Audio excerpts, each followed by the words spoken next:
গভীর চক্রান্ত ষড়যন্ত্র চলছে। দেশে আমরা দেখেছেন গোপালগঞ্জের কিছু ঘটনা দেখেছেন, এটা বিচ্ছিন্ন ঘটনা নয়। কদিন আগে দেখেছি আমরা যে একটি ঘটনাকে, একটি ব্যবসায়িক ঘটনাকে কেন্দ্র করে মিটফোর্ডে যে আমরা দেখেছি সোহাগ হত্যাকাণ্ড হয়েছে, সেটাও কিন্তু বিচ্ছিন্ন অত্যন্ত পরিকল্পিতভাবে একটি ঘটনা ঘটিয়ে এই দেশে এই যে অর্জিত মুক্ত পরিবেশকে তারা ভিন্ন খাতে প্রবাহিত করার জন্য গভীর চক্রান্তে লিপ্ত হয়েছে।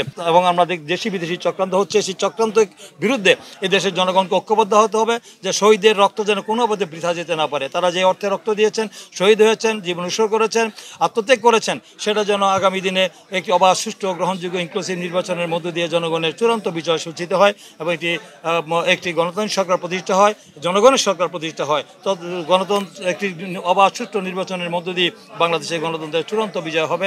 তা তখনই শহীদের রক্তে সার্থক হবে। তাই আমি মনে করি শহীদের রুহের মাগফিরাত কামনা করছি। তাদের রক্ত কোনো অবস্থায় যেন বৃথা না যায়, তাদের রক্তের বিনিময়ে যে আমরা অর্জন করেছি, অর্জনকে যেন আমরা বাস্তবে রূপ দিতে পারি। জনগণের মুক্তি না হওয়া পর্যন্ত, গণতন্ত্রের চূড়ান্ত বিজয় না হওয়া পর্যন্ত আমাদের আন্দোলন সংগ্রাম চলবে। ইনশাল্লাহ আমরা আগামী দিনে ক্ষমতায় আসলে শহীদের বীরের মর্যাদা থেকে শুরু করে সব ধরনের, যা একজন শহীদদের যে শহীদদের রক্তের বিনিময়ে আমরা মুক্ত হয়েছি, স্বৈরাচার ফেসিবাদ মুক্ত সমাজ পেয়েছি, দেশ পেয়েছি, গণতন্ত্র পেয়েছি, তাদেরকে সর্বোচ্চ সম্মান দেওয়ার ব্যবস্থা করা হবে।